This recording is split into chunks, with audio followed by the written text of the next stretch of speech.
everyone and welcome to our channel. In today's video, we'll be studying about the rectus sheath, which is an important question for your exams and it mostly comes for 5 marks. So let's start with the video. Definition. It is an aponeurotic sheath covering the rectus abdominis. It has two walls, the anterior and the posterior wall. The meaning of aponeurotic sheath is basically it's a sheet-like fibrous membrane that serves as fusing two muscles together. And the rectus abdominis is a muscle of the abdominal region. It has two walls, the anterior wall and the posterior wall. So the function, it checks bowing of rectus muscle during contraction and thus increases its efficiency, and it maintains the strength of the anterior abdominal wall. Let's assume it to be like covering of your textbook. We covered our textbooks to protect the textbooks. So basically the covering is your rectus sheath and the textbook is your abdominal muscle. So it helps to protect your abdominal muscles and maintain it. Okay.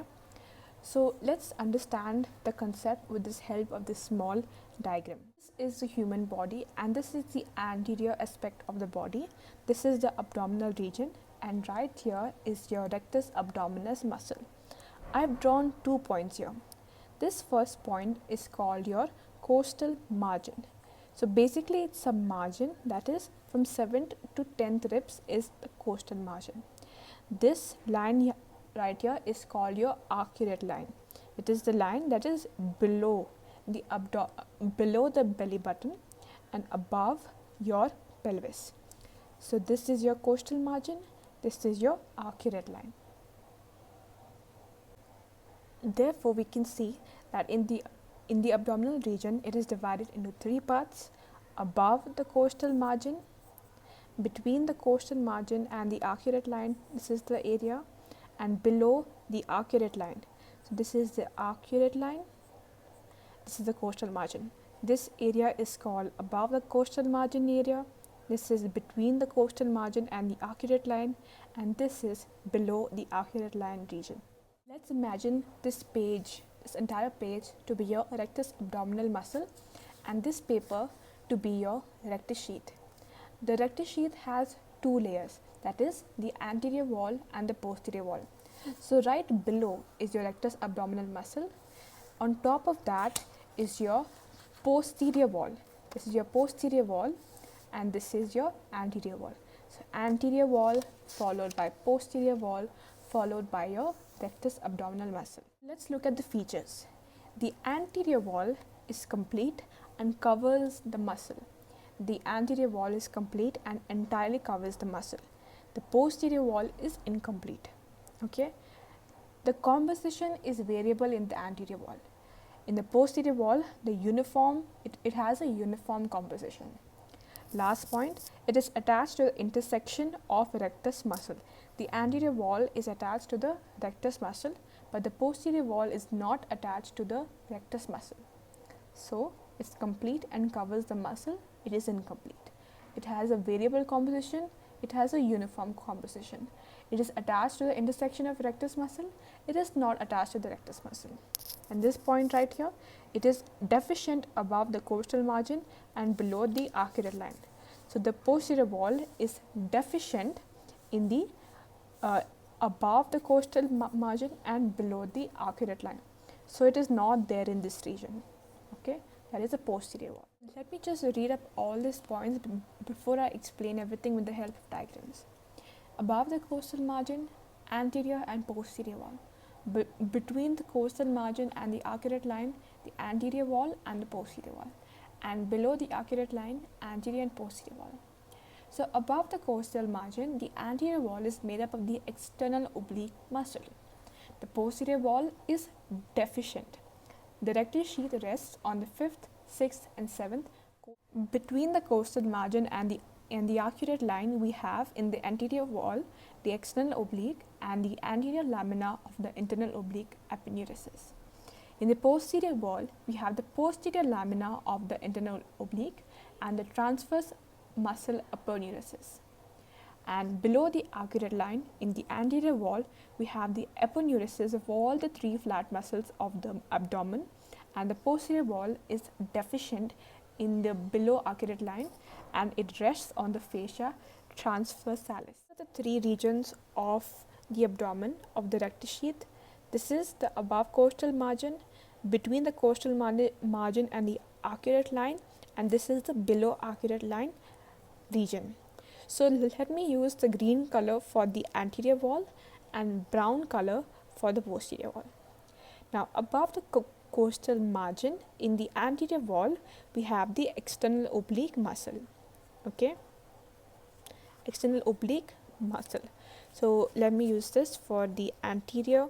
Between the costal margin and the arcuate line in the anterior wall we have the external oblique muscle and the anterior lamina of the internal oblique aponeurosis. Below the arcuate line region we have the aponeurosis of all the three muscles as the anterior wall.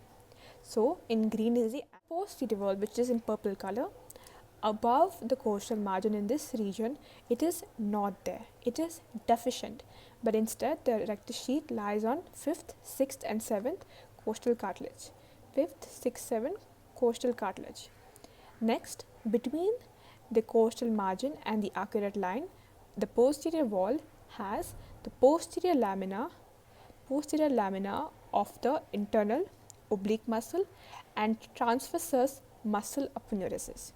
Okay, this is in the between costal margin and arcuate line region.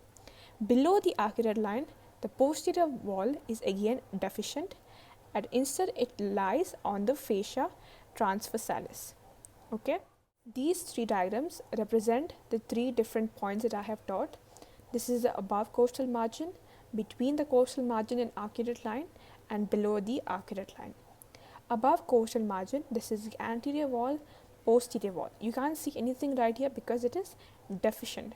So the anterior wall is made up of the external oblique and posterior wall is deficient. Why? Because it rests on the 5th, 6th and 7th costal cartilage. In case between the costal margin and the arcuate line, the anterior wall is made up of the external oblique muscle and the anterior lamina of the internal oblique muscle, and the posterior wall is made up of the posterior lamina of the internal oblique, this is the posterior wall, and the transversus muscle of aponeurosis. Okay, right here. And in case of below arcuate line, that is this region, this is the anterior wall, posterior wall. The anterior wall is made up of all three muscles, the aponeurosis of all three muscles, and posterior wall is deficient again and it rests on the fascia transversalis. Contents: the muscles, arteries and veins. The muscles is rectus abdominis, which is the chief one, and pyramidalis. The arteries is superior epigastric artery and the inferior epigastric artery. The veins is a superior epigastric vein which joins the internal thoracic vein, and the inferior epigastric vein joins the external iliac vein.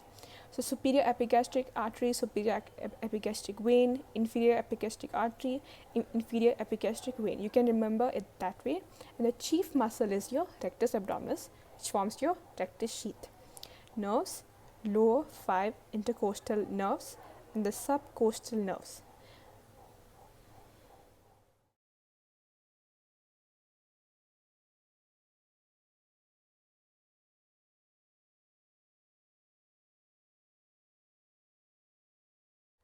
That's it guys for this video. If you found this tips helpful and the way of teaching helpful, then please do give it a thumbs up and subscribe to my channel. I know I'm just beginning and I could do a lot to make changes, so please feel free to drop in your suggestions in the comment section and send me your recommendations about my next video.